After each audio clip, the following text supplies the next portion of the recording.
समाज को साथ लेकर चलने की भी अलग अलग सबकी परिभाषाएं होती हैं। जैसे हम अभी थोड़ी देर पहले कबीलों की बात कर रहे थे। कबीले जब होते थे तो वहाँ पे भी कुछ चंद लोग होते थे उस कबीले से जो जाते थे शिकार करने, हंटिंग करते थे। उनका काम होता था शिकार करके खाना उस कबीले के लिए लेकर आना। वो कबीला उनका समाज था। ऐसे लोगों में भी जो एक व्यक्ति होता था जो पूरे उस हंटिंग समूह को लीड करता था, जिसे आज के भाषा में हम कहते हैं अल्फा मेल। तो ये अल्फा मेल का जो कंसेप्ट है ये कबीलों से भी चलता आ रहा है, कई हजार सालों से चलता आ रहा है। तो हर हर एक व्यक्ति जो होता है ये समाज के साथ नहीं चलते हुए अपने आप को देखता है कि क्या मैं कहीं पे इस समाज को लीड कर सकता हूँ, क्या मैं इस समाज में कहीं पे एक अपनी एक ऐसी अवस्था बैठा सकता हूँ जहाँ पे मुझे पहचाना जाएगा इस समाज के अंदर में। और ये ह्यूमन साइकोलॉजी, इसको हम बदल नहीं सकते। ह्यूमंस का, होमोसेपियंस का जो ब्रेन का जो विकास हुआ है वो ऐसा ही हुआ है ना। तो क्या समाजवादी एक आइडियलिस्टिक कंडीशन है जो कभी भी आप रियलिटी में बदल नहीं सकते?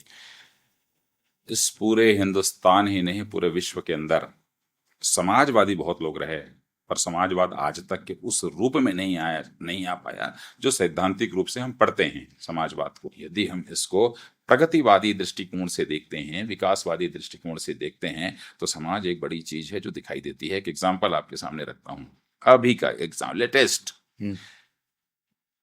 2002-3 के आसपास से छत्तीसगढ़ ही नहीं, बहुत पूरे देश के अंदर में तमाम इंजीनियरिंग कॉलेज आए। बिल्कुल ठीक है, मतलब लाइन लग गया था, सैकड़ों इंजीनियरिंग कॉलेज, जो देखो बड़े बड़े लोग पैसा लगा कर के इंजीनियरिंग कॉलेज खोले। पहला बैच आया, दूसरा बैच आया, तीसरा बैच आया, चौथा बैच आया, पांचवा बैच आया, बच्चे निकलने लगे। अगले 5 साल बाद, माने 10 साल जब हो गया, तो अगले जो 5 साल निकल गए थे इंजीनियरिंग करके, क्या करता है बेटा? 12,000 की नौकरी। अच्छा, क्या पढ़ा हुआ है? तो मैं इंजीनियरिंग किया हूं इलेक्ट्रिशियन में। अच्छा, न्यूट्रल क्या होता है? तो बोले नहीं पता। फेस क्या होता है? बोले नहीं पता। बल्ब कैसे लगाते हैं? बोले नहीं पता। ठीक है, तो क्या हुआ कि उस समाज को उन इंजीनियरिंग कॉलेज ने ऐसा इंजीनियर दिया कि जिसे कुछ नहीं पता है। तो पता चला कि 15 साल बाद इंजीनियरिंग कॉलेज बंद होना चालू हुआ। किसी का इंजीनियरिंग कॉलेज बंद हो गया, किसी का बिक गया, किसी का बंद पड़ा हुआ है, किसी ने उसको स्किल सेंटर के रूप में डेवलप कर दिया। तो हम यदि उसको वृहद रूप से देखते हैं तो कोई भी व्यक्ति, कोई भी इंस्टीट्यूशन समाज को जो देता है, समाज उसको भरपूर लौटाता है। या तो ठीक से लौटा देता है या तो बर्बाद कर देता है। इसलिए समाज को हमेशा अच्छी दिशा में ले जाने की चेष्टा लोगों को करनी चाहिए। समाज लौटाता है, दिखाई नहीं देता है, पर लौटाता तो है।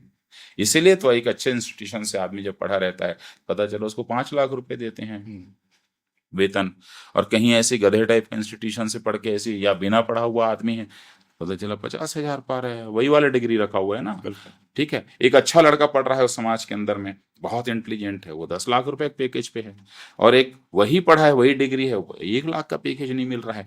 तो समाज को जैसा हम देते हैं समाज वो लौटाता है, एकदम ही सत्य है। क्या मनुष्य समाजवादी है?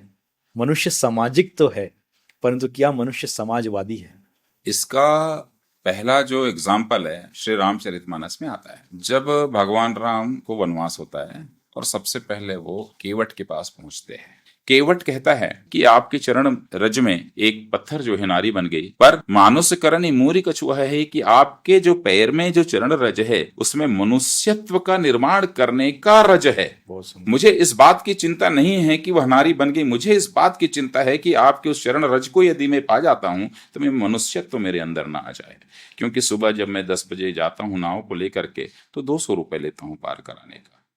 12 बजे जाता हूं, धूप का समय रहता है, तो मैं 300 रुपए ले लेता हूं अगले से। और एक बहुत नीडी आदमी शाम को आता है तो मैं उसी गंगा को पार कराने का 500 ले लेता हूं। रात का समय रहता है तो 1000 ले लेता हूं। परंतु जैसे ही आपके उस चरण रज को मैं पाऊंगा तो मेरे अंदर मनुष्यत्व का निर्माण हो जाएगा, और जब मनुष्यत्व का निर्माण हो जाएगा तो मैं ये काम करना छोड़ दूंगा, तो दिक्कत हो जाएगी।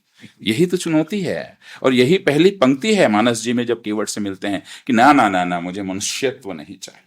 भगवान बोलते हैं तुझे तो मैं मनुष्य बना करके ही छोड़ूंगा, मनुष्यत्व का निर्माण करके छोड़ूंगा। भगवान राम की जीत रहती है, और वहां पर केवट और राम के प्रसंग में मनुष्यत्व के निर्माण का ही वह प्रसंग है।